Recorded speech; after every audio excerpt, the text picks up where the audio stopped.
Bienvenidos a un nuevo capítulo. En esta ocasión vamos a hablar sobre algo muy trascendental, creo, que la pandemia puede ir empeorando, vamos a decir, esta situación, porque yo he escuchado a muchos psicólogos o especialistas de la salud mental que el estar encerrados nos va a traer consecuencias a largo plazo y no a medio plazo como lo hizo inmediatamente la pandemia. Y para eso tenemos una experta en este tema que ahorita vamos a mencionar que vamos a hablar, que es Mónica. Mónica, muchas gracias por venir, gracias por tu tiempo y colaborar conmigo, pero para quienes no te conozcan, ¿quién es Mónica?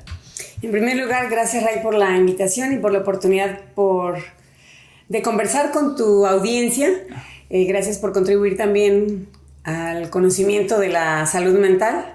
Pues yo soy Mónica López, soy psicóloga.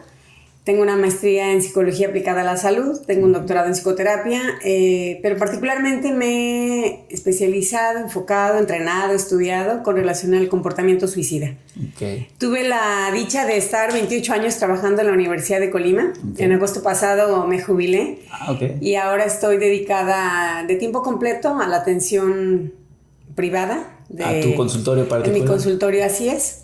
Okay. Me encanta la promoción de la salud mental porque estoy segura, y lo he visto no solamente en mí, sino en los ojitos de las personas cuando entienden lo que pasa o lo que les pasa o comprenden algunos procesos. Una, disminuye su ansiedad, ¿no? Porque el desconocimiento pues genera esta angustia. Sí.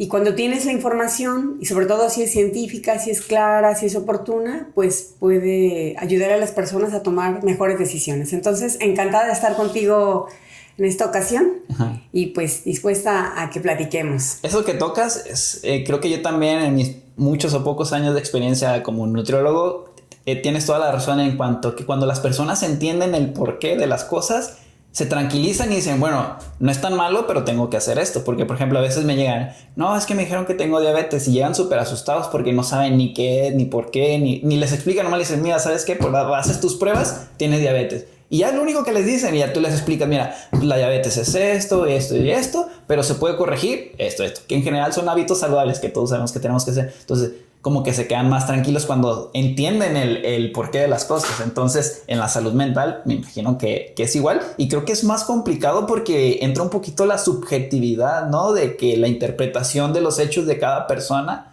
te da, pues a lo mejor yo te puedo decir, no, pues eso me da miedo por tal circunstancia. Yo viví un trauma y pues tú me tienes que llevar de una manera adecuada para solucionar, ¿no? O sobrellevar esa situación. Así es, y además a esto hay que agregarle, por ejemplo, el estigma que hay alrededor de la salud mental. Es mucho más cómodo para las personas conversar acerca de padecimientos físicos, ¿no? En ocasiones no se tiene ni empacho en decir, resulta que tengo la presión alta, fui diagnosticado con diabetes, pero hablar, por ejemplo, de depresión o de una enfermedad mental, esquizofrenia, o incluso de estar pensando en quitarte la vida, pues ahí, las personas no se sienten cómodas porque no es un tema que hemos normalizado. Sí. Y cuando se animan, en ocasiones se topan con la mirada asustada, juzgadora, o preocupada del otro, ¿no? Sí, porque el hecho de que pase esto, como que inmediatamente tienen de que vas al psicólogo, es para gente loca, ¿no? Que creo que ha cambiado a partir de cierto tiempo. A lo mejor que yo me he involucrado más y lo he visto de una manera diferente. Pero sí es que, no, yo por qué voy a psicólogo si eso es para gente que está loca. Cuando realmente, o sea, por salud mental, como deberíamos ir al médico, como debemos ir al dentista, ver que todo esté bien, sobrellevar todo de la mejor manera. Que creo yo que todos tenemos tipo de problemas, pero el chiste es cuando se sale de lo normal, ¿no? Así es. Entonces, pues vamos a hablar sobre el suicidio, que pareciera un tema muy fuerte como lo acaba de decir. Pues no es un tema fuerte, más bien es un tema al que a lo mejor a muchas personas se les dificulta abordar. Ajá. Pero me gustaría y te propongo que lo pongamos como un tema más de salud mental. Sí, claro que sí. ¿Sí? Vamos a titularlo La lucha contra el suicidio. Todos podemos hacer algo para prevenirlo. Entonces, ¿qué es el suicidio? Para empezar. Bueno, en términos literales o estrictos, según la OMS, y todos lo vamos a entender, es todo acto deliberado, intencional que una persona realiza para quitarse la vida. Pero hay una definición que me gusta de Marchiori del 2012 en la que dice que el suicidio ocurre en una etapa altamente vulnerable de la vida Es decir, es una autolesión o un acto autodestructivo que una persona realiza en una etapa altamente vulnerable de su vida.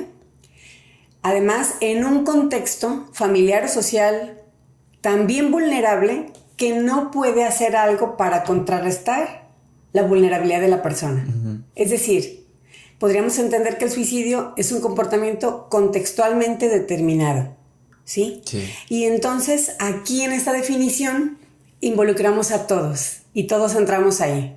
Entonces, cuando hablamos de que alguien comete suicidio o intenta suicidarse, no solamente se debe ver como un acto individual, aislado, sino que es un acto que por el contexto también está determinado. Uh-huh. Y pongo un ejemplo.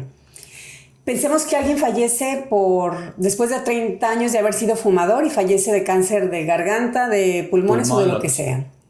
Este hombre, pensemos que es un varón, este hombre fallece solamente por su hábito de fumar.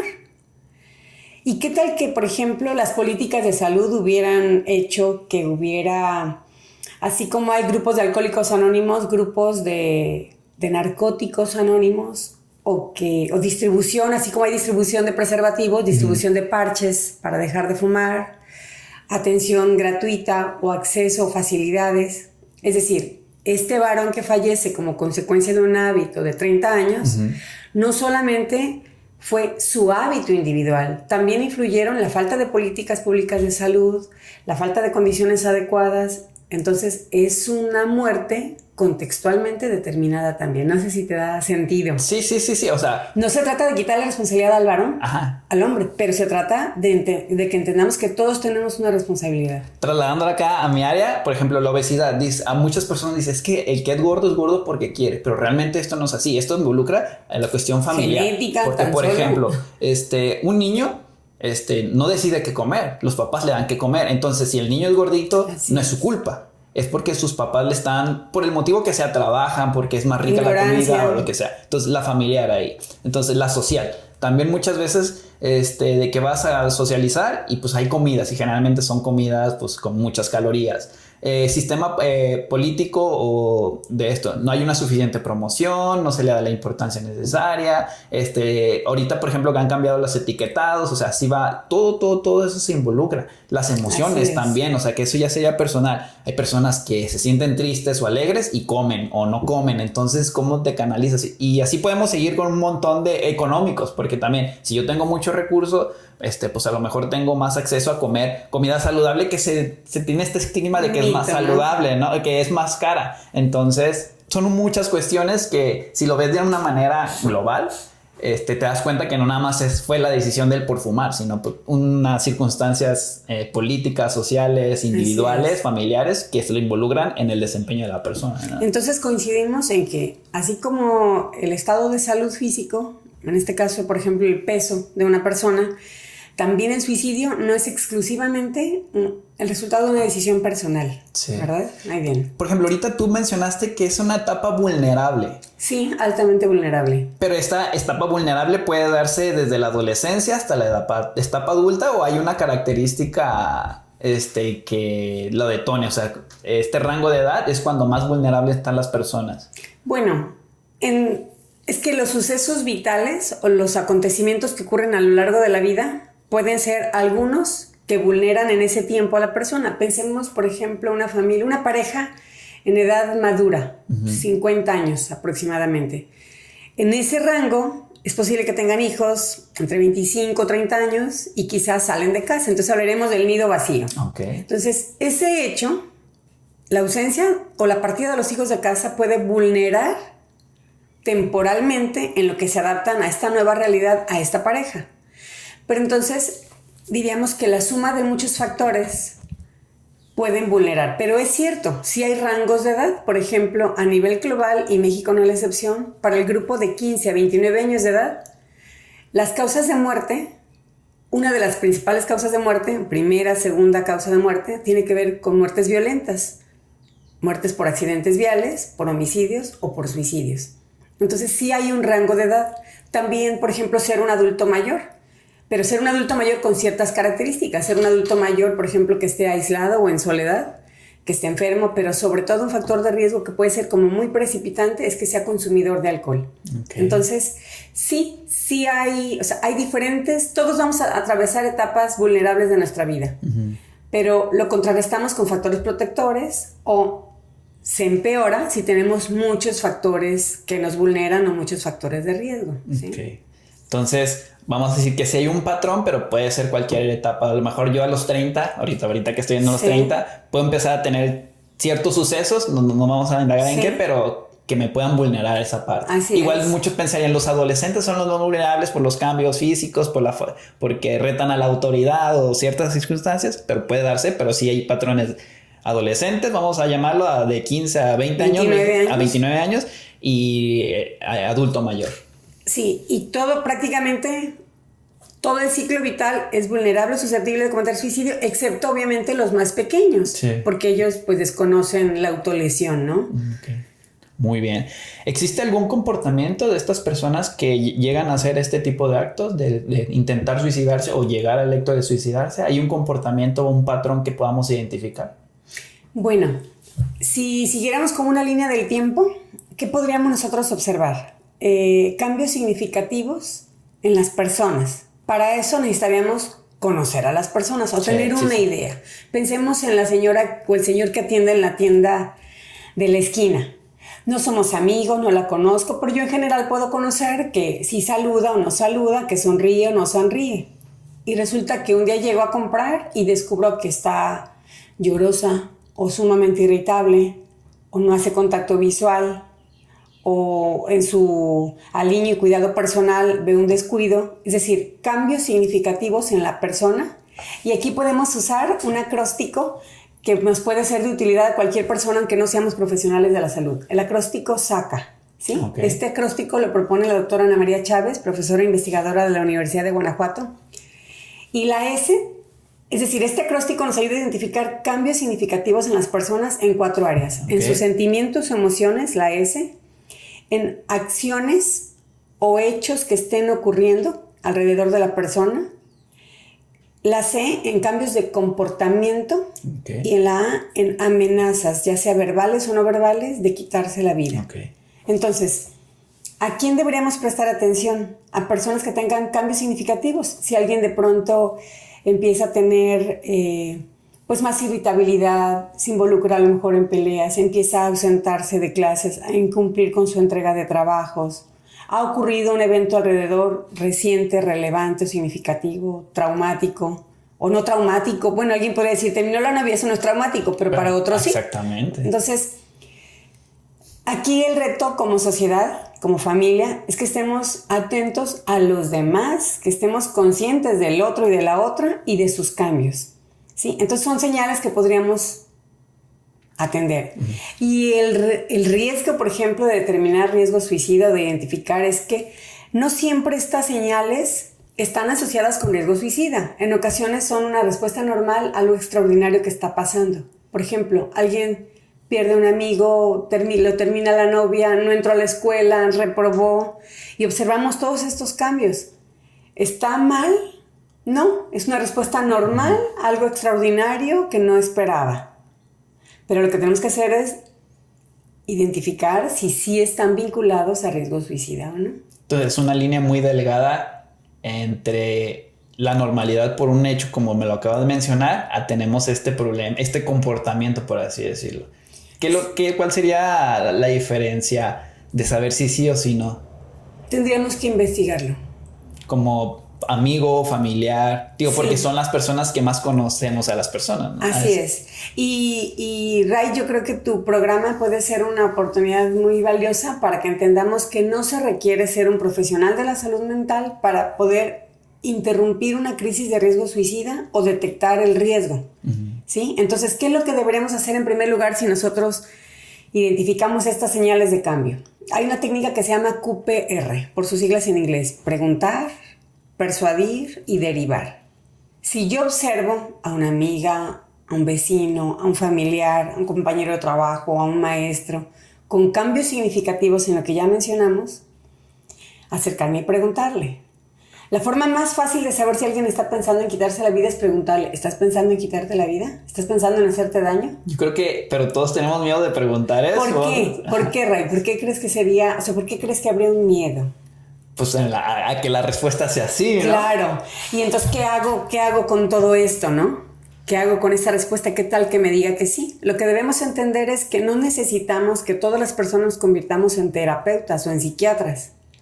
Necesitamos saber quién sí, que la persona se dé cuenta que yo no tengo prejuicios, problemas al respecto, que le escucho con empatía, con una escucha activa, atento, no le juzgo, no le regaño, no le doy un consejo sencillo y fácil, no le comparo, no le ignoro, pero me convierto en un puente para ir por la ayuda necesaria, ¿sí? Oye, ¿sabes? Pensemos que fuera tu caso, ¿no? Yo te pregunto y tú me dices, pensemos que yo te pregunto.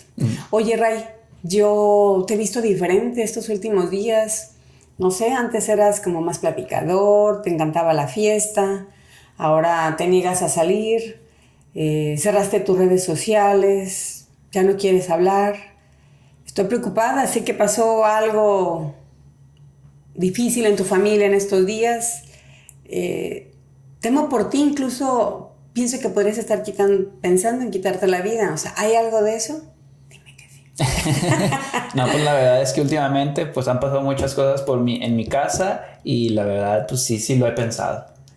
Y entonces pensemos que yo no soy terapeuta, yo no soy Mónica la psicóloga, yo soy una amiga tuya. Y entonces, ¿qué podría decirte? En primer lugar, ser honesta y decir, o ser empática, ¿no? ¿Sabes? Lamento que estés pasando esto, no tenía idea, te aprecio y agradezco que lo compartas conmigo, no tengo la menor idea de qué podemos hacer o de qué manera puedo ayudarte.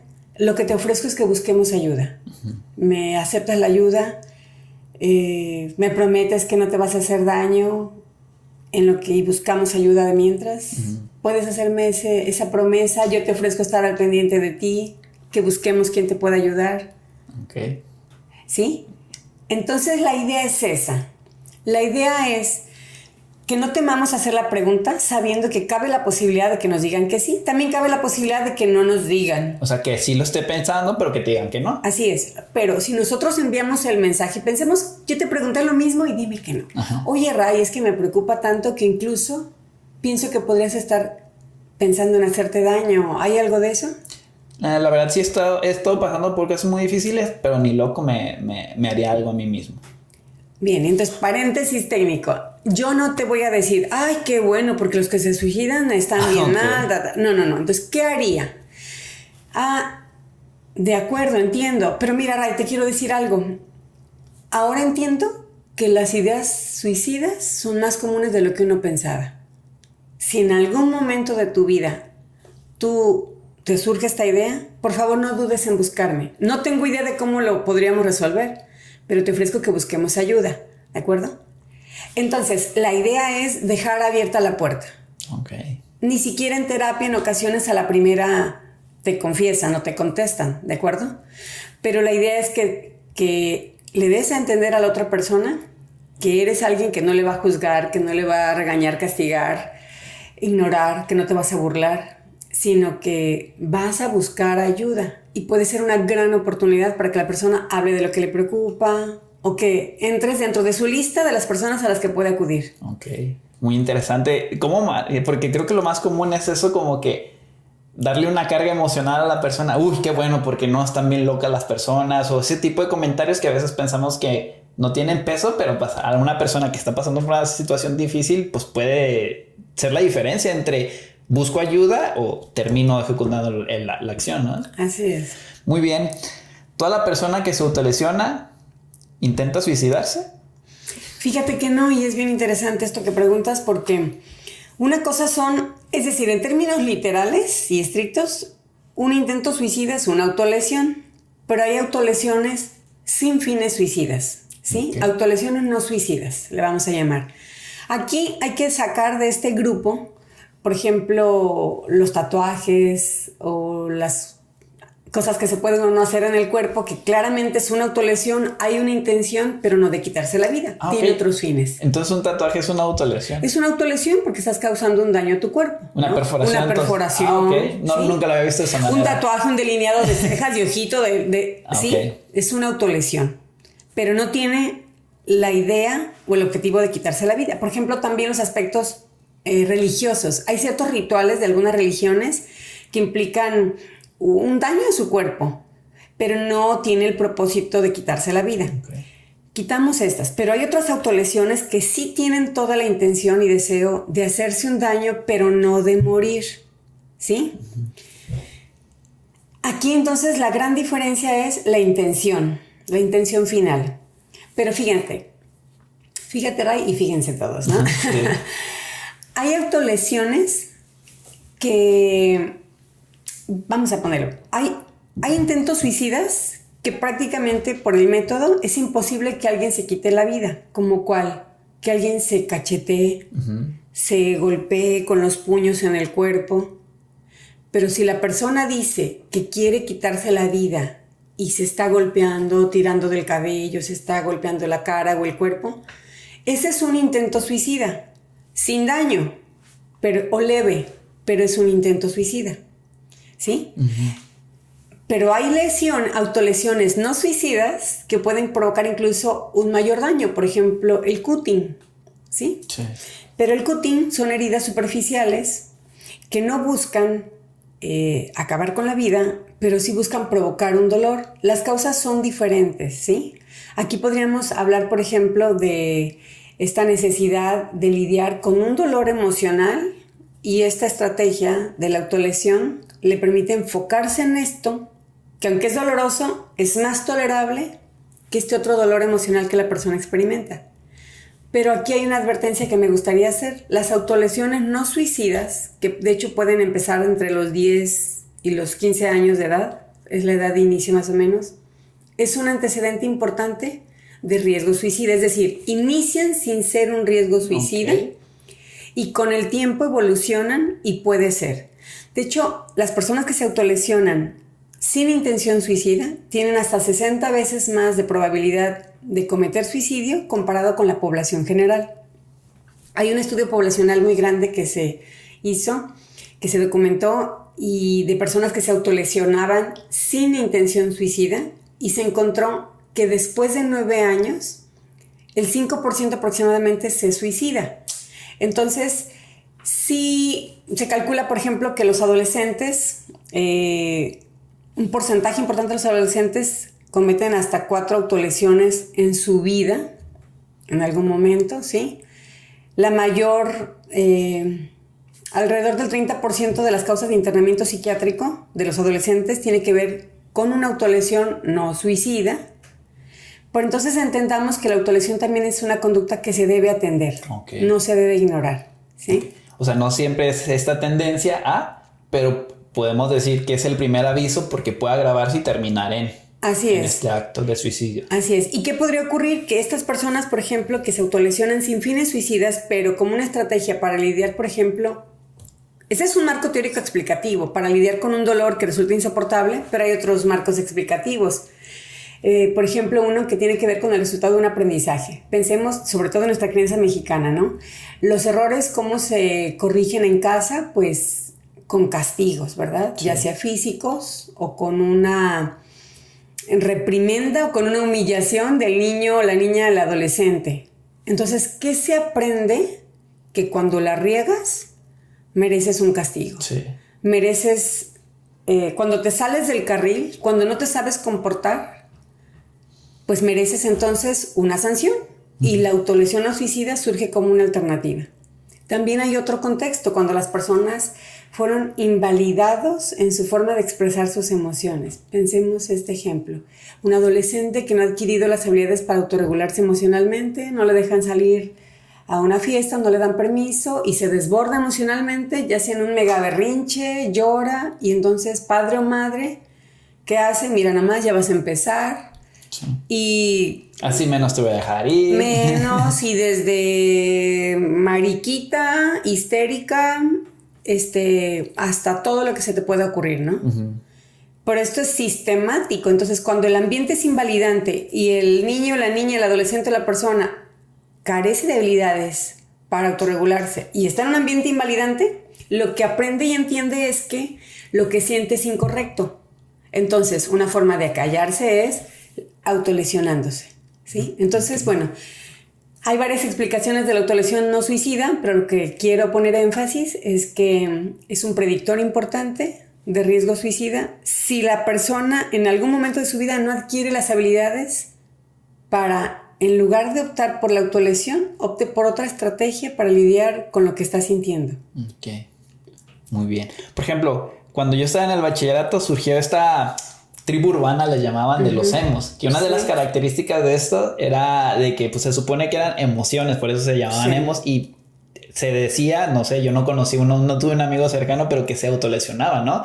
Me imagino que a ti también te tocó conocer estas tribus urbanas que en ese entonces se dieron. Sí, pero las conocí como profesional porque en mi generación no había.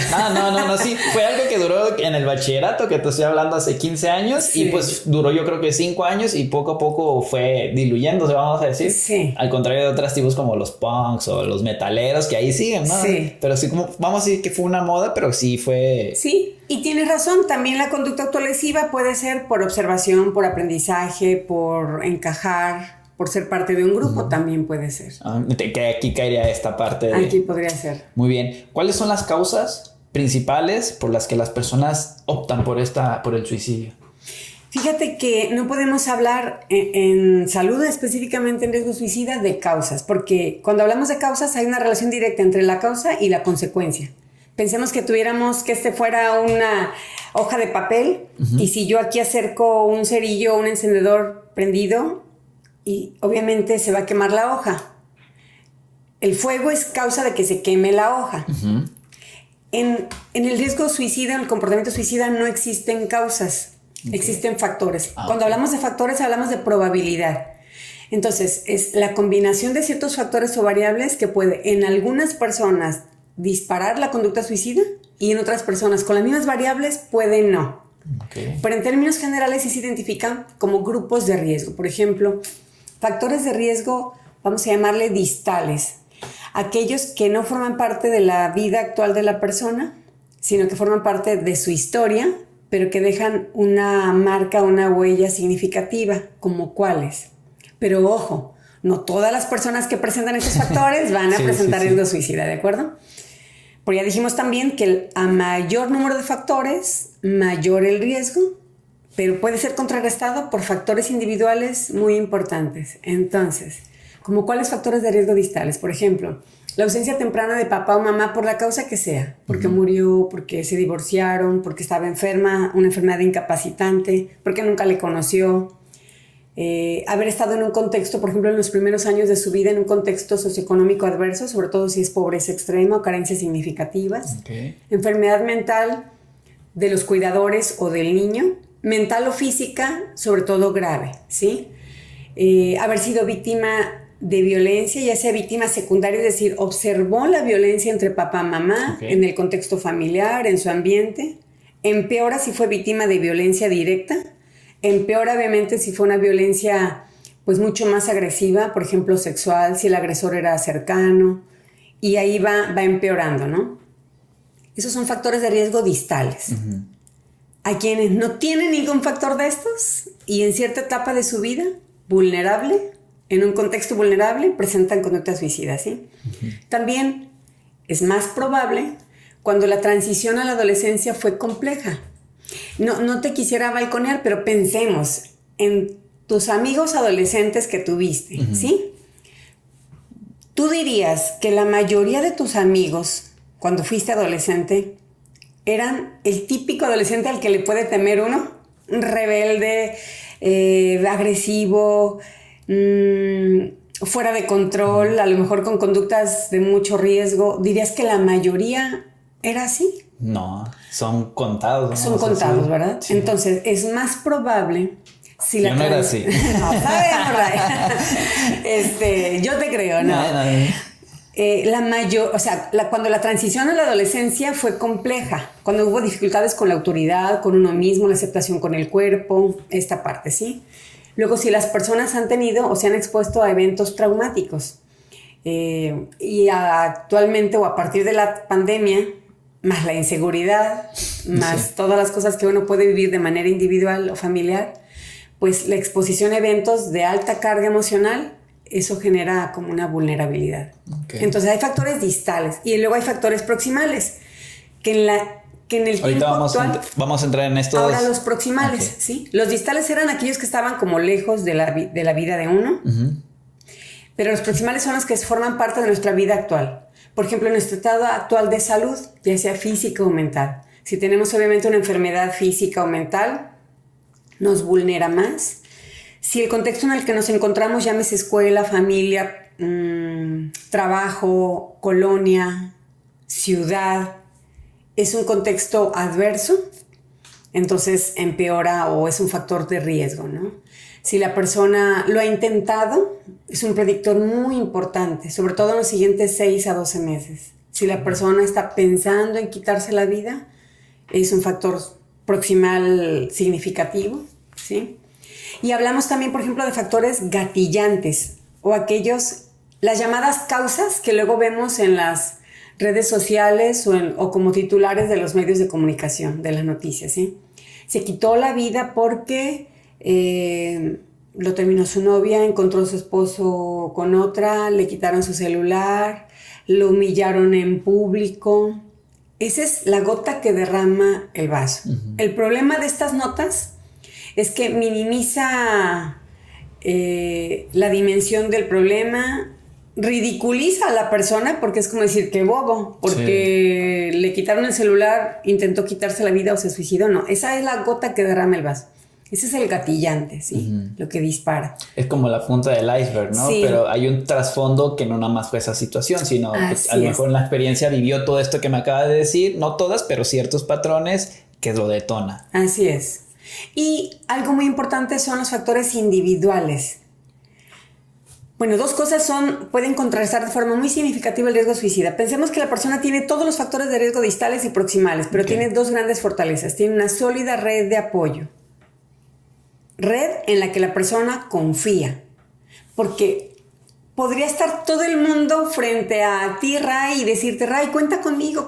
Sí. Pero si tú, Ray, no crees que ese ofrecimiento es real, no lo sientes o no confías en ellos, entonces la red no existe, ¿no? Entonces, una sólida red de apoyo, eso es muy importante. En ocasiones, la familia no puede darla, porque también se encuentra altamente vulnerable por muchas circunstancias. Por eso es importante que todos nos convirtamos potencialmente en parte de esa red. En una ocasión iba por una avenida, voy con uno de mis hijos y veo una chica que viene caminando por la calle en sentido contrario, pero así llorando. Y me doy la vuelta y me dijo, ¿qué vas a hacer, mamá? ¿Verdad? O sea, sigue a la casa, no te desvíes. Sí. Dije, a preguntarle qué puedo hacer, ¿verdad? Mamá, no, ya le bajo y le digo, oye, no te conozco.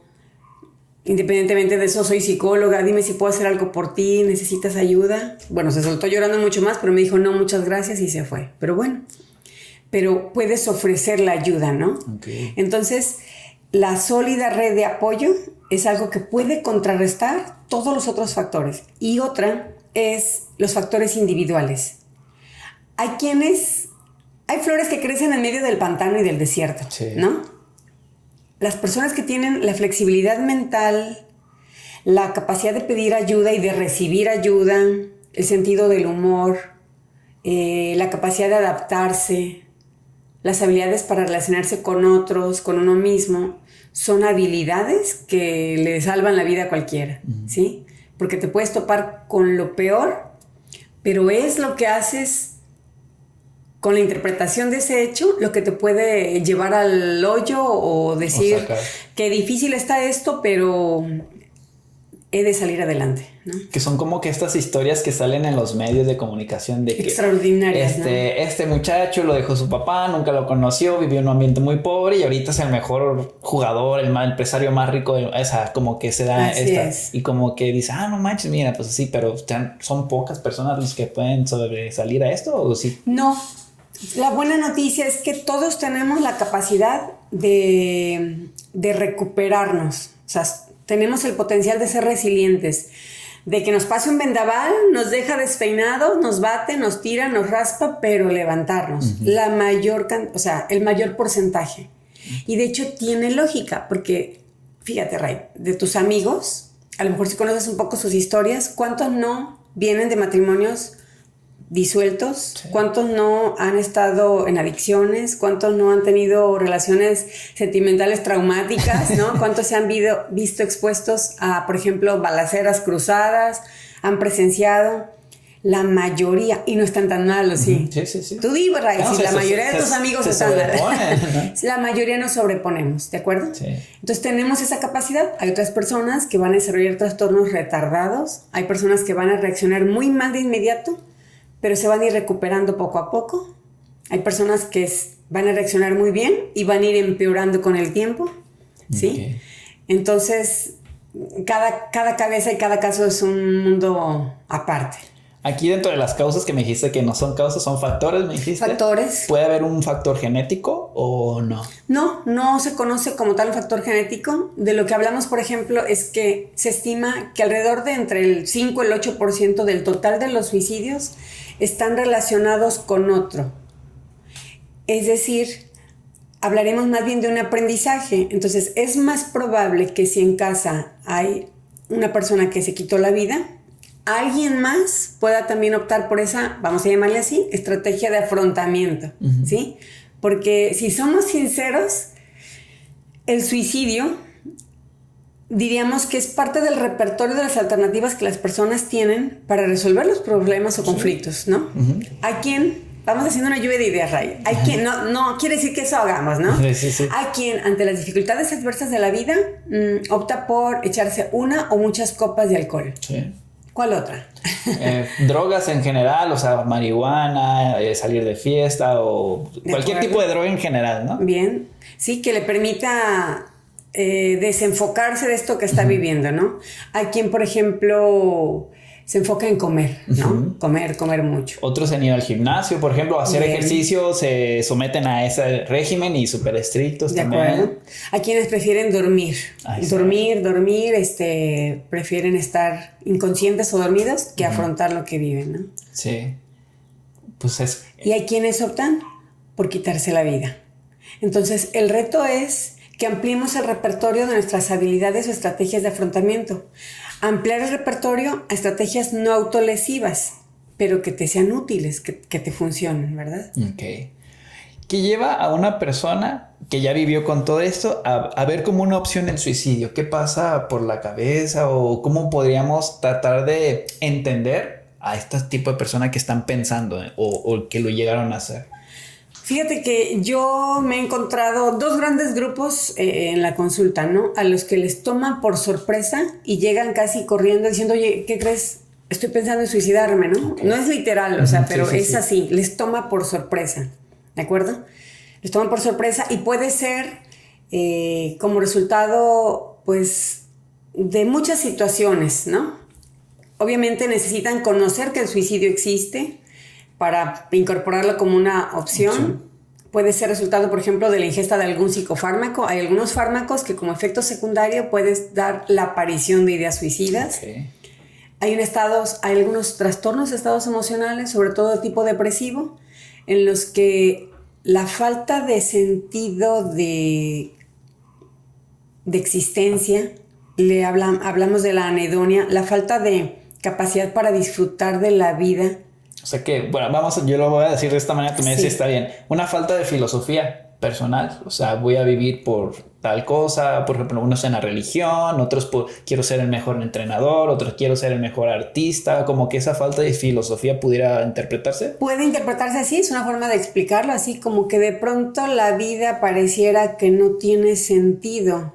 Luego entonces, si la vida no tiene sentido, ¿qué sentido tiene vivir la vida? ¿Sí? Sí. Puede ser orillado por la suma de muchos problemas que están viviendo y entonces se empieza a cortar el túnel o la perspectiva de ver soluciones. La persona lo ha intentado una y otra forma, no lo resuelve, se le van sumando problemas, entonces es como si estás en un lugar y empiezan a tapar las ventanas y conforme empiezan a tapar las ventanas, sobre todo con estos materiales que son prácticamente aislantes, empieza a oscurecerse y ya no ves la vida, ¿sí?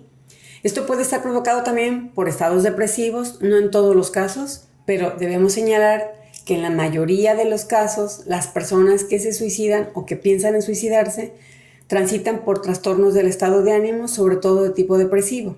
No es en todos los casos, ¿sí? Pero esto ocurre. Entonces, sobre todo tiene que ver con esto.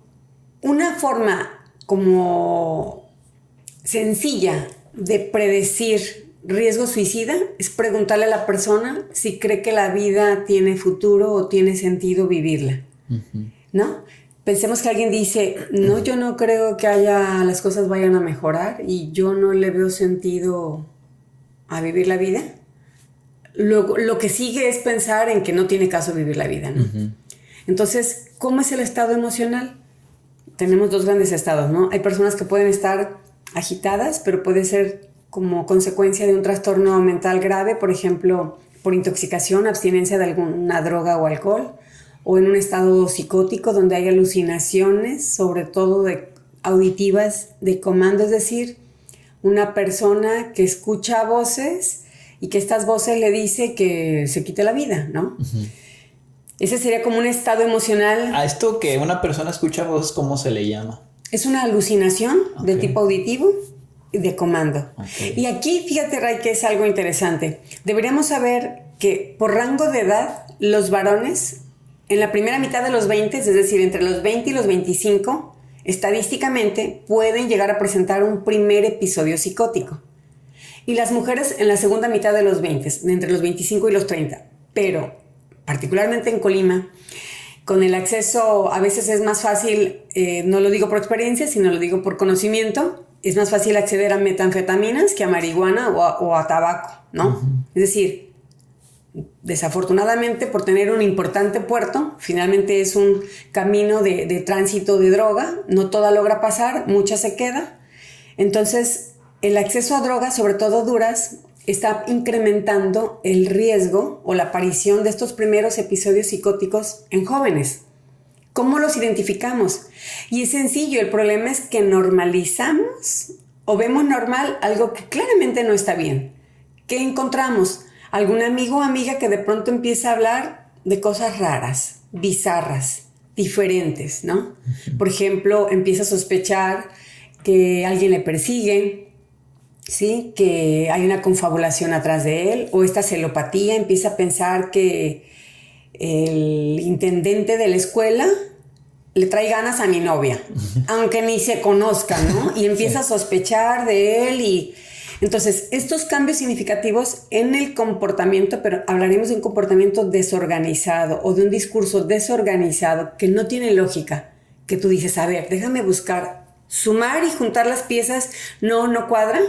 Ahí sospecharíamos de síntomas asociados a un episodio psicótico, pero la persona puede seguir siendo funcional, entonces se deja pasar, ¿sí? Y puede empeorar porque pueden surgir alucinaciones. Estas cosas que ven o que escuchan, los de mayor riesgo es cuando escuchan, ¿sí? En una ocasión, el hermano de un joven que no fue mi paciente me decía, me preocupa mi hermano, mira lo que es. ¿Y qué decía el audio?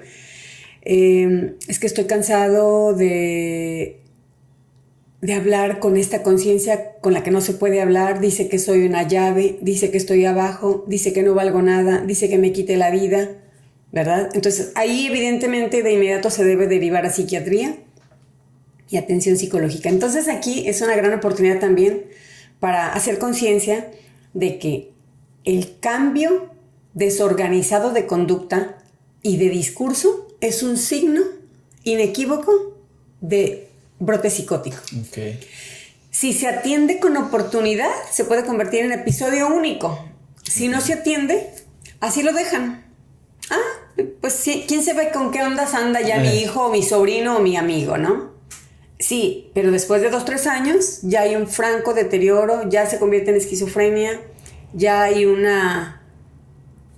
riesgo. Y el riesgo de la psicosis es que en la etapa después del brote psicótico en la etapa residual le llamamos, hay un periodo depresivo significativo y el riesgo de suicidio es muy elevado. También en el brote o en el episodio psicótico, ¿sí? Okay. Entonces, quién sabe en qué andábamos, pero bueno, llegamos a ese punto. Digamos que la población más vulnerable. Ah, de acuerdo, sí. Ah, no, ¿qué opción? ¿Qué es lo que lleva a tomarlo como una opción a las personas? Como una opción, ¿verdad? Ajá. Entonces, este estado...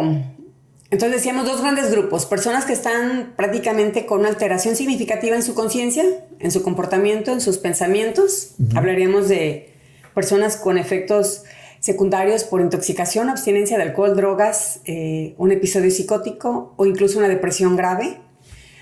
O personas como resultado de una falta de habilidades para resolver los problemas y perciben la experiencia, decimos son 3 I's que describen la experiencia como insoportable, interminable, inescapable. Okay. Imagina que estás en esa situación, ¿no? Ahora, el dolor emocional es diferente del dolor físico.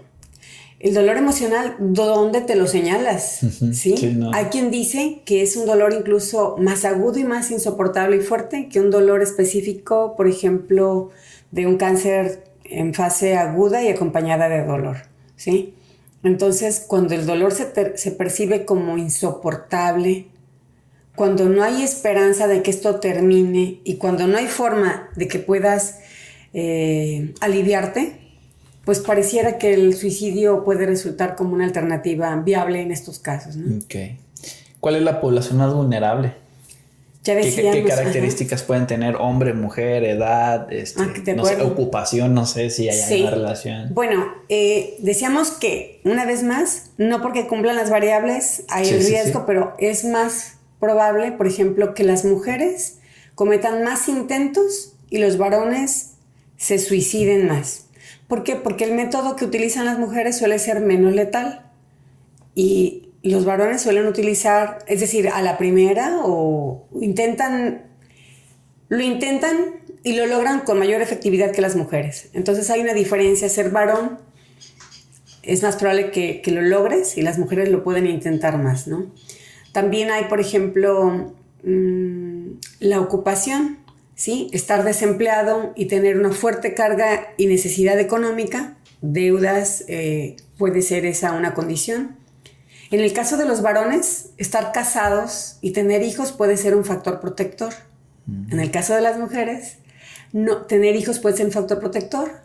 Estar casada no necesariamente. Ojo, no significa que mejor mujeres solteras y los hombres se casen, no funciona así. No se trata de eso. No, hay estas probabilidades. En nivel económico no hay diferencias significativas, ¿sí? El suicidio es algo que se presenta prácticamente en todos los niveles socioeconómicos.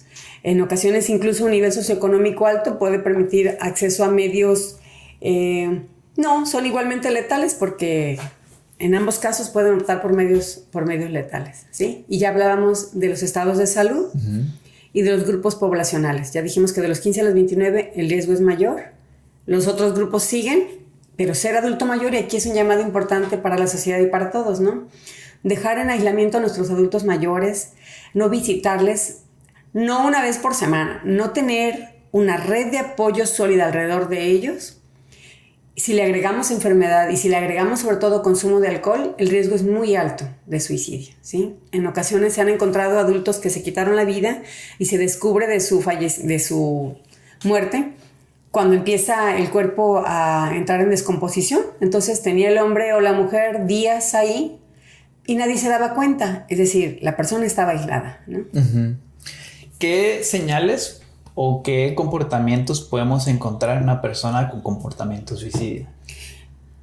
Ya decíamos pues estas señales y el acróstico de SACA, ¿verdad? O sea, señales... Ya un poquito más condensado, más práctico. Sí, como cambios significativos en la persona, ¿sí? Un estado emocional deprimido, pero también puede ser exaltado, ¿de acuerdo?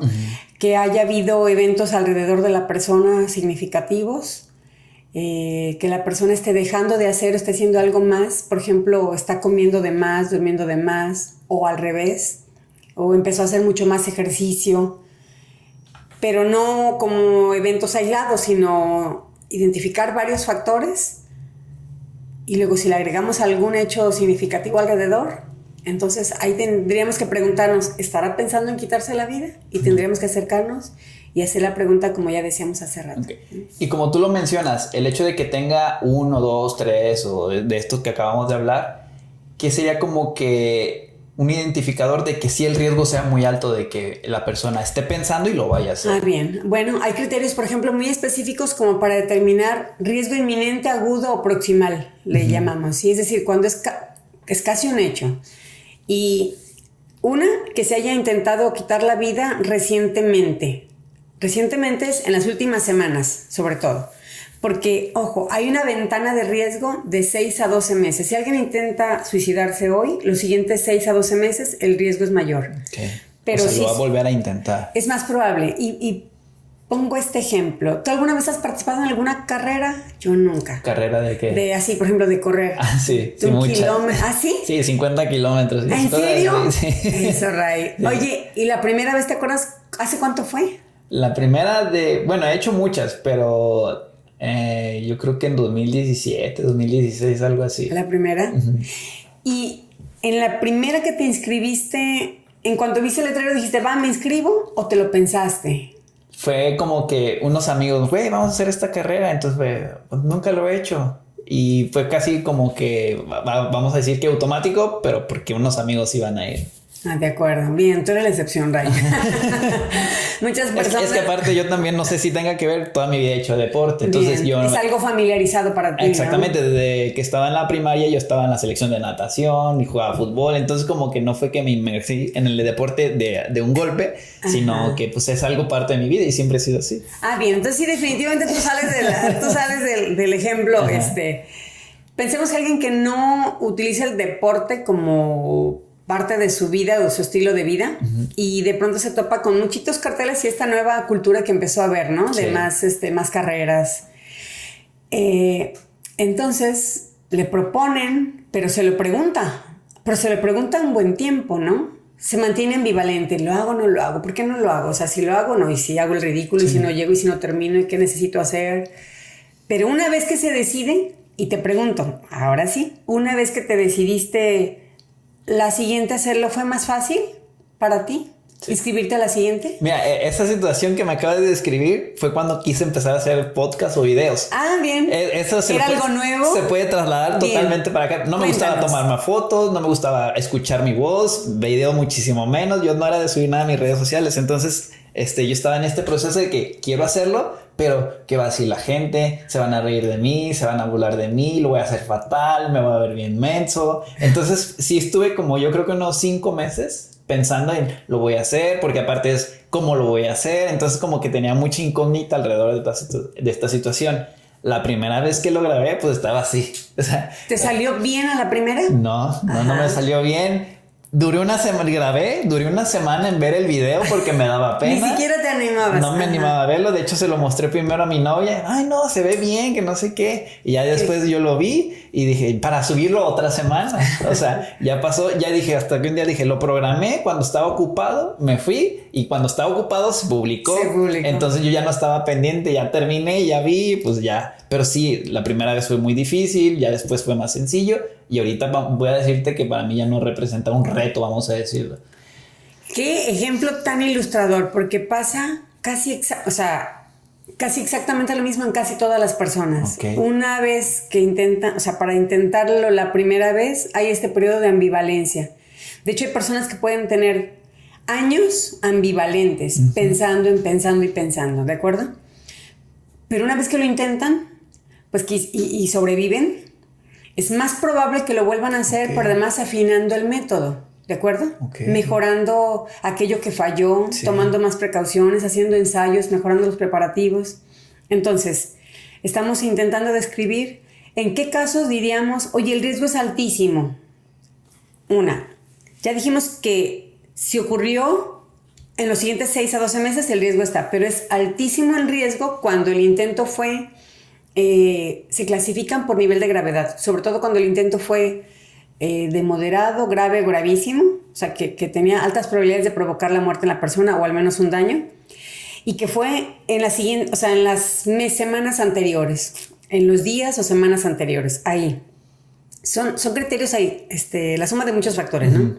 Esa es una. Por ejemplo, si fue dado de alta de una hospitalización psiquiátrica, las siguientes 72 horas, sobre todo, el riesgo es mucho mayor. Okay. Y uno diría, pero si lo dieron de alta es porque está bien. Exactamente. No, lo dieron de alta porque pasó la crisis aguda del riesgo suicida.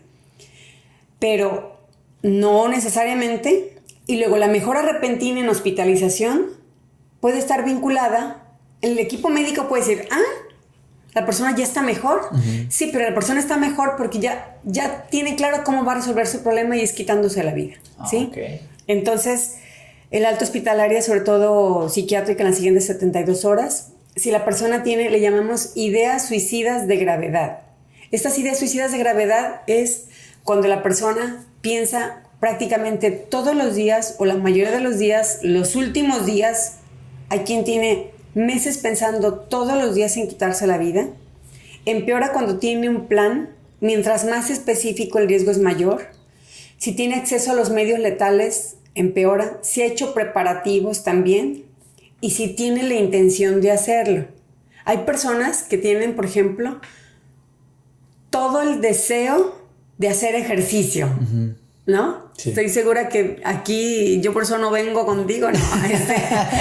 Quieren mejorar sus hábitos y tienen claro cómo hacerlo, tienen la dieta, tienen la inscripción en el gimnasio pagada, la mensualidad, y la probabilidad de que lo hagan es cero, ¿no? Sí. De que sigan las recomendaciones y que vayan al gimnasio es cero. Entonces, si las personas tienen ideas suicidas activas, tienen un plan, tienen la intención de hacerlo, hay un intento previo, la persona, diríamos que en términos de habilidades individuales, diríamos que tiene un déficit de habilidades para autorregularse, no sabe pedir ayuda y sobre todo tiene un contexto adverso y la persona dice y está agitada o habla de querer quitarse la vida, ahí hay que acudir a un servicio de emergencias, ¿sí? Okay. Entendiendo que en urgencias e incluso en la hospitalización lo que van a atender es la crisis aguda. Es como si estuviera en esta campana de Gauss. La persona está en el pico. Cuando la persona esté en el pico, está agitada, está renuente a escuchar razones, habla de querer quitarse la vida, ya lo intentó, habla de tener un plan, amenaza con hacerlo, hay que acudir a un servicio de urgencias. Ahí lo que van a hacer es ayudarle a que descienda del pico, a que ya no esté tan agitada. Pero las ideas es posible que sigan, ¿sí? Entonces se deben hacer otras acciones, pero ya debe ser acompañado de un equipo profesional para atender esos casos. Ok. Por ejemplo, aquí un escenario que te quiero contar. O sea, ¿qué pasa? Por ejemplo, yo tengo mi novia, yo termino con ella y me dice, no, es que si me dejas me voy a matar. Por ejemplo, ese entraría dentro de estas características o puede ser algo pasajero por la emoción desbordada que está viviendo en ese momento. ¿Cómo podríamos catalogar esa situación? Bueno, estos casos es casi el pan de cada día, ¿sí? Personas que están preocupadas porque su pareja les está amenazando, y entonces ahí están en relaciones complejas o separados pero preocupados o preocupadas por él o por ella. Aquí, por ejemplo, si conocemos que la persona sea impulsiva, ese también sería otro factor agravante, ¿sí? Okay. De los anteriores que había mencionado.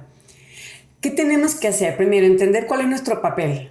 No eres su terapeuta, no somos todos terapeutas solo somos terapeutas de nuestros pacientes, ¿sí? Entonces, lo que tenemos que hacer es transferir el mando, transferir la responsabilidad, hacerle saber a alguien más. ¿Qué recomendaría yo? Si te topas con que tu pareja o tu expareja te amenaza con quitarse la vida, si tú le dejas y no vuelves, informa a alguien y salte de ahí. No es tu responsabilidad, ¿sí? Infórmale a sus padres, pero sean explícitos. No hay que usar eufemismo, ¿no? Decírselo de manera bonita para que no se preocupen. Que se preocupen y ocupen. Sí. Señora, señor, le informo que hemos terminado, lo digo de manera muy formal, ¿no? Hemos terminado, o sea, fulanita y yo, fulanito y yo. Estoy preocupada porque dice querer hacerse daño, quitarse la vida si yo no vuelvo. No tengo intenciones de volver, solamente le informo para que se haga cargo del asunto. Y aléjense de ahí, ¿sí? No es su responsabilidad.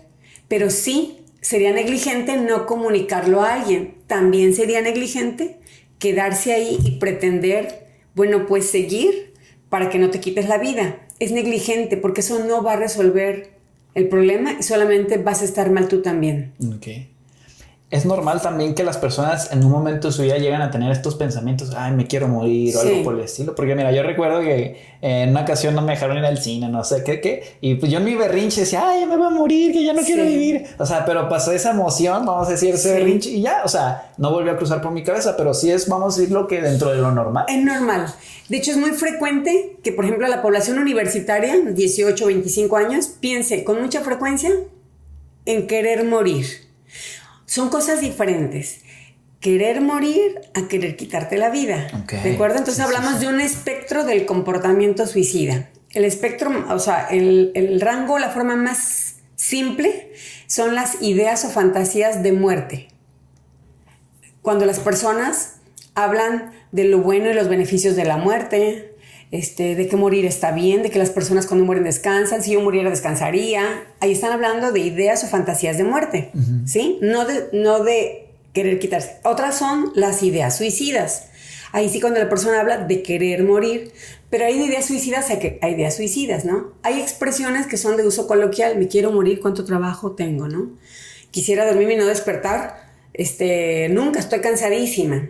Ahí es un lenguaje suicida. Pero dentro del nivel de riesgo, hablaríamos de un nivel bajo a menos que encontráramos otros factores. Okay. Entonces sí, estas expresiones pueden ser frecuentes, no necesariamente hablaremos de normales, pero frecuentes, ¿sí? Y quizá por la frecuencia se normaliza. Okay. Y bueno, los demás son los intentos suicidas, que van a clasificarse por su nivel de gravedad y la muerte por suicidio. Ok, muy bien. Ahora pasemos a la intervención.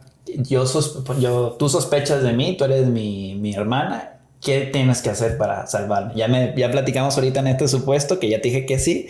¿Qué tienes tú que hacer para ayudarme a mí? Bien, y entonces, siguiendo la lógica de la técnica esta QPR que te decía de preguntar, persuadir y derivar, una vez que tengo tu respuesta y que me has confesado, ya dijimos que con una conducta empática, sin juzgar, compasiva, comprensiva, luego te persuado de que no lo hagas, ¿verdad? Te pido que aceptes la ayuda, que me permitas buscar ayuda, tomamos ese compromiso y luego referir, o sea, derivar a quien sí pueda darte la ayuda. Un profesional en este caso. Un profesional, pero en este caso si eres un compañero de escuela, informa al profesor o informa al coordinador académico, ¿sí? Hay un riesgo. A lo mejor el amigo o tu hermano o tu pareja te dice, bueno, te lo voy a decir, pero no se lo digas a nadie, ¿eh? Júramelo. Y se lo juras porque tú no sabes de qué se trata. Y te dice, tienes que tomar una decisión, ¿no? Sí. Condenarte en el infierno porque faltaste al juramento o perder a un amigo, ¿no? Entonces, es importante siempre comunicar. Incluso, por ejemplo, en la consulta privada, cuando tú trabajas, los pacientes están protegidos por la confidencialidad de lo que se trabaja ahí. Sí, pero también es importante que una vez que detectas riesgo inminente o elevado, tienes que informarle al paciente que vas a comunicarlo, ¿no? Okay.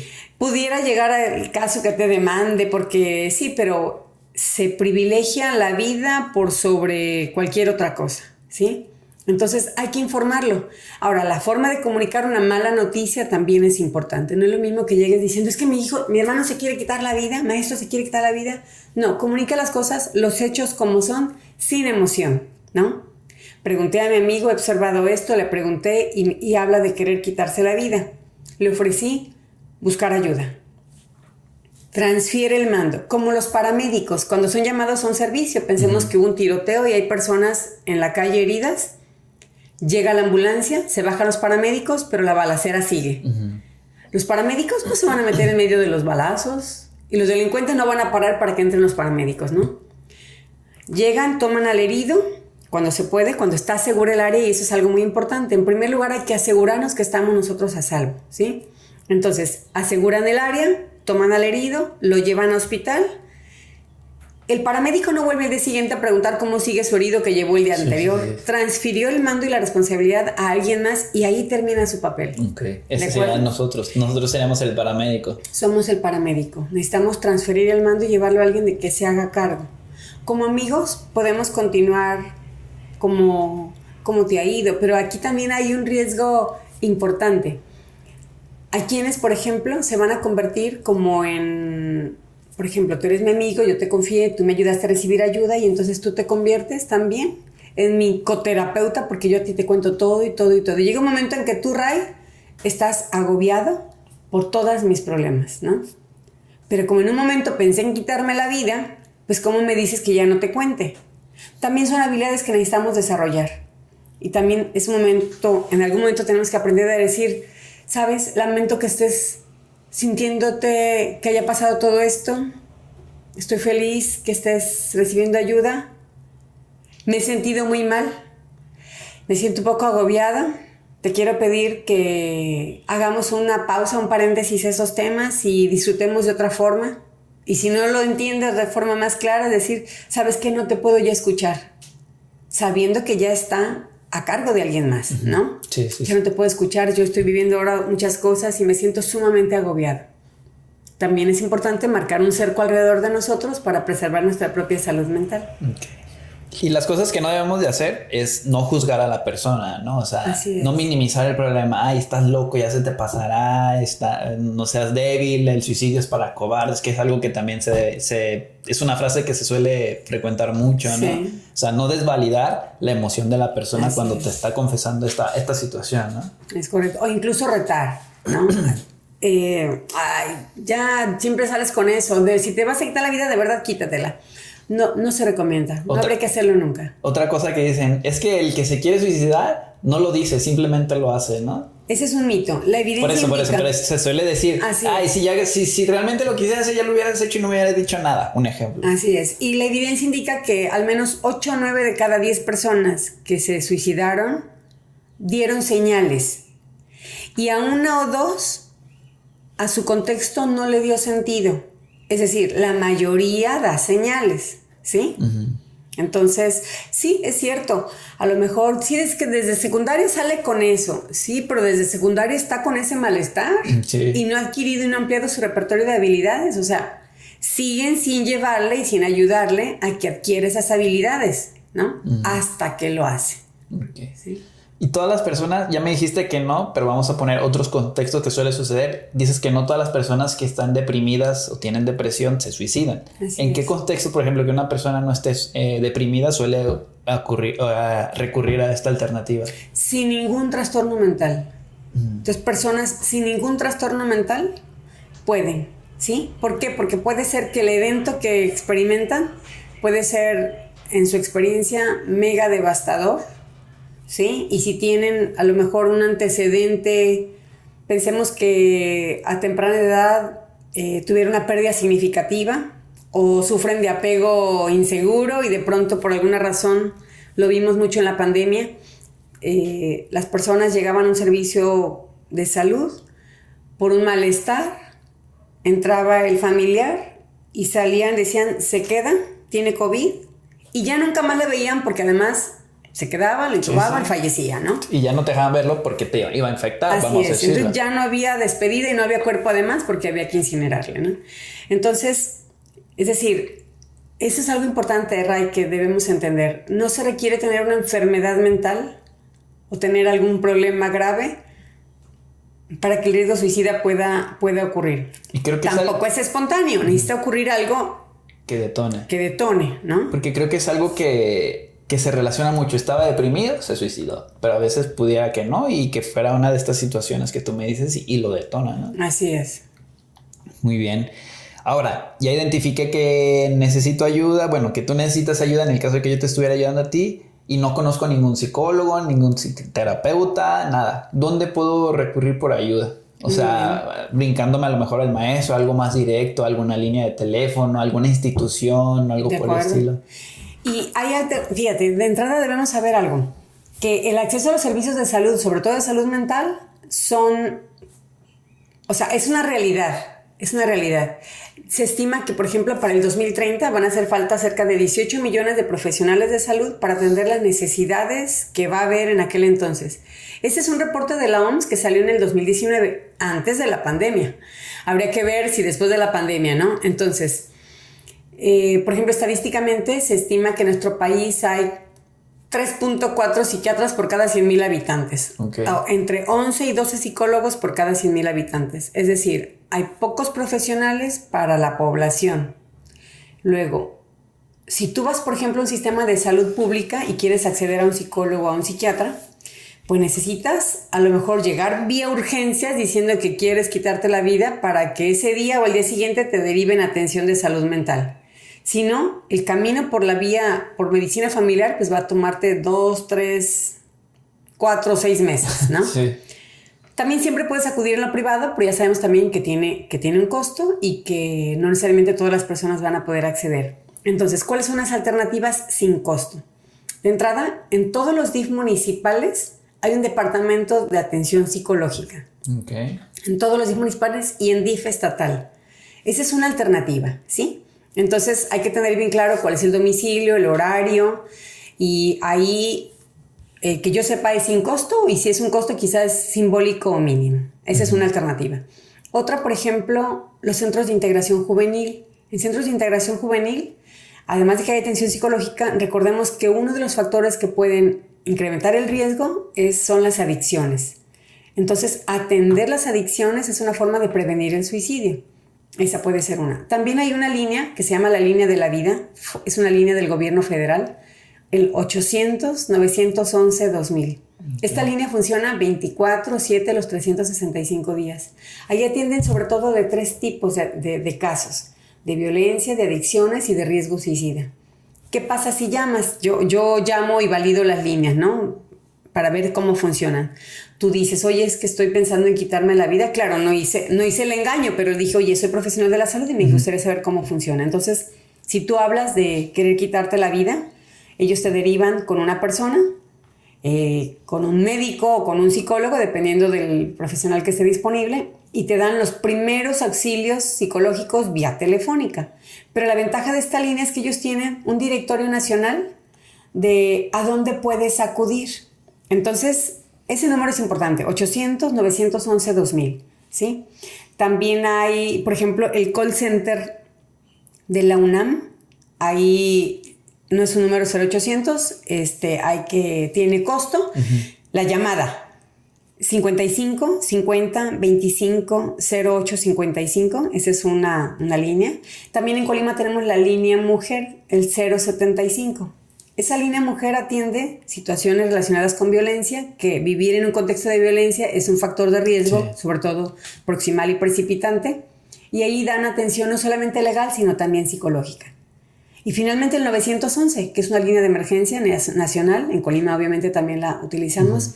¿Y en qué casos llamaríamos? Cuando hablábamos de que hay un riesgo inminente o agudo.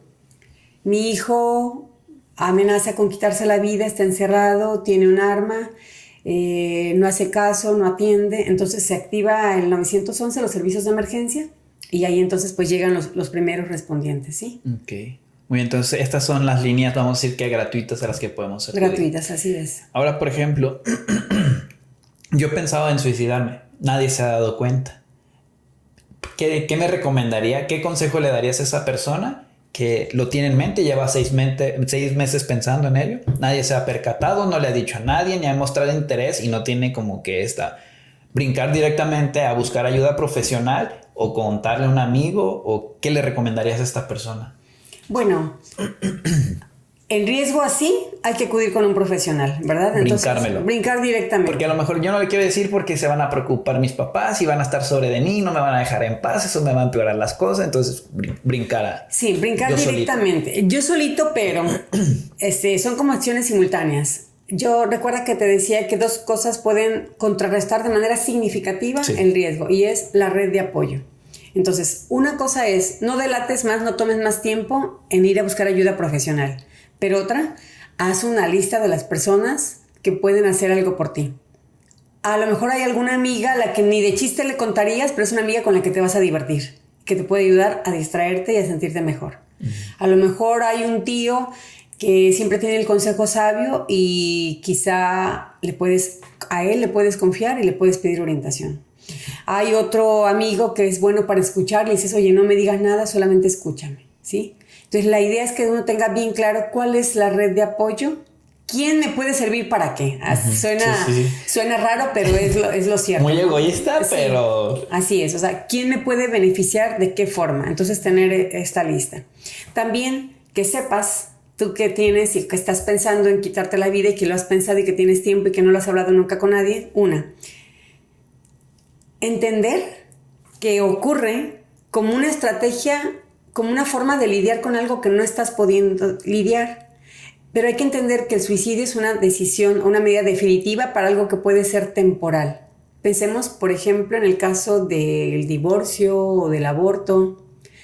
Una joven que está embarazada y que las circunstancias del entorno no son favorables y decide no llevar a término el embarazo. Pero qué tal que, aunque no fuera parte de su proyecto de vida, se topa con una familia comprensiva y apoyadora, y con facilidades para que siga estudiando y con respaldo y una red de apoyo, y dice, no es lo que hubiera querido a mis 15, 17, 18, 21, 27 años, a la edad que sea, tener un hijo, pero están las condiciones, entonces puedo llevarlo a término, ¿sí? Entonces, en ocasiones tomamos decisiones definitivas, como puede ser, por ejemplo, un aborto o un divorcio. Claro que siempre te puedes volver a casar con el mismo, ¿no? Sí, suele pasar. Decisiones definitivas para situaciones temporales. Entonces, date cuenta que esto que estás viviendo, aunque tenga muchos años, puede ser temporal, ¿sí? Puede cambiar. La muerte no tiene reverso, ¿no? No tiene regreso. Entonces, aquí el reto y el compromiso o el pacto sería no que te aferres a una vida que está resultando miserable, no que te aferres a esta que estás viviendo que resulta insoportable. Más bien, que te aferres a permanecer el tiempo suficiente recibiendo la ayuda adecuada para que aprendas a cómo salir de lo que estás viviendo, ¿sí? Porque cuando hacemos un pacto de no suicidio es medio injusto cuando le pedimos, sigue con vida. ¿Me pides que siga con vida cuando la vida que tengo es miserable? ¿No? Que ya no aguanto más. Que ya no aguanto más. No, sigue con vida para que estés el tiempo suficiente en un proceso, en una ayuda, para que puedas aprender a resolver esto que estás viviendo, ¿sí? Ese sería el mensaje. Ok, muy bien. Y ya a modo de resumen, 3 recomendaciones que le darías a las personas con respecto a identificar, a canalizar de una manera correcta a mí o a una persona que yo estoy identificando. Bueno, podría como resumirlo como acciones que se pueden hacer para prevenir el suicidio. Ajá, vamos. Una, se considera la estrategia costo efectiva más importante, es decir, la más barata y con mayor impacto, es restringir el acceso a los medios letales. Okay. Todos tendríamos que hacer como un screening, una lista de cotejo, revisar los contextos en los que nos encontramos, llámese casa, escuela, trabajo, vía pública, todo aquello que pueda resultar letal, hacer que no esté disponible. Por ejemplo, el acceso a las azoteas, si hay, por ejemplo, un árbol en casa con ramas sólidas o con vigas, que no haya una escalera disponible o de fácil acceso, sino que esté amarrada, sujeta con candado, que los medicamentos no estén disponibles para todos, sino que hay que tener un manejo adecuado de los medicamentos, ¿sí? Solamente los que están consumiendo actualmente y los que no, o donarlos, o los que se pueden llegar a utilizar, que uno siempre piensa eso, pues guardarlos de forma en la que nadie tenga acceso ni sepan dónde están. Las armas no deberían estar en casa, ni armas ni balas. También, por ejemplo, solemos como cultura tener como una exhibición de cuchillos en casa, ¿no? Sí. Cuando nada más usas siempre el mismo porque los demás ni sirven. Entonces, eliminar en lo posible los medios que pueden resultar letales. Si, por ejemplo, los balcones... O sea, generar protecciones para que las personas no puedan quitarse la vida. Esa es la forma más barata y sencilla. Si no hubiera formas de que la persona se quite la vida, pues la persona no se quita la vida y tendría que morir de viejo, ¿no? O de enfermedad. Sí. Esa es una, restringir acceso a medios letales. Otra, aprender a atender puentes de comunicación o comunicarnos de la manera adecuada con las personas. O sea, eso es clave. Si nosotros conocemos a las personas, le prestamos atención, dejamos de ver un poco los ordenadores o los teléfonos y volteamos a ver a las personas, vamos a descubrir un mundo, ¿no? Vamos a descubrir tristeza, alegría, esperanza, desesperanza y comunicarnos. Las habilidades para comunicarnos no nos fueron dadas. Las aprendemos sobre todo de lo que observamos. Y si en casa la comunicación era por gritos, por ignorancia, o sea, te ignoro, los problemas no se discuten, los problemas se gritan, los problemas se castigan, pues entonces no tienes habilidades, hay que adquirir habilidades, ¿no? Para comunicarse. Creo que eso puede ser clave, ¿sí? Creo que eso sería como de manera más relevante, porque si tú, sobre todo esta segunda parte de la comunicación la tienes muy clara, entonces vas a estar atento a los demás y atento a ti mismo. Y te vas a dar cuenta, ¿no? Te vas a dar cuenta. Y ya cuando te das cuenta ya pasamos a lo que hablamos de la intervención. Así es, preguntar, ser un puente, derivar, marcar un límite también para ti, para preservar tu propia salud mental. Sí, como que dijiste, yo ya la ayudé, pero me sigue contando, empiezo a tener yo más situaciones, más problemas, me agobio, entonces también sabes decir, ¿sabes qué? Ahorita no estoy apto para poder seguirte apoyando, ser una red sólida como tú le hiciste, dame un break y ya después, ya que me sienta mejor, pues ya platicamos y ya te platico yo lo mío, tú lo tuyo y ya, en un mejor contexto. ¿Algo más que quieras mencionar que consideres importante o ya tocamos todo de una manera muy bien? Pues creo que siempre hay cosas por abordar, sí, ¿verdad? Sí, pero las que puede profundizar muchísimo en muchas cosas. Pero me gustaría terminar con la frase con la que iniciaste, con el título, que el suicidio se puede prevenir, es decir, todos podemos hacer algo, ¿sí? Todos podemos hacer algo. Y, ¿sabes? Quizá poner luz un poco a los que son sobrevivientes al suicida, ¿sí? El problema no acaba cuando alguien se quita la vida. El impacto que tiene en las personas sobrevivientes es altamente significativo, pero tiene que ver sobre todo con el estigma que hay alrededor de ello, porque mira, cuando alguien muere, por ejemplo, porque fue fumador o por alcoholismo, no hay tanta... ¿Cuál crees que sea el sentimiento más frecuente en las personas que son sobrevivientes a alguien que se suicidó? La culpa. La culpa, ¿no? Yo creo que sí. Yo pude haber hecho algo más, como no me di cuenta. Entonces como que caemos en fue mi culpa, entonces caemos esta autorresponsabilidad o no sé cómo llamarlo. Así es. Y el problema de la culpa es que es incapacitante, no lleva a la acción.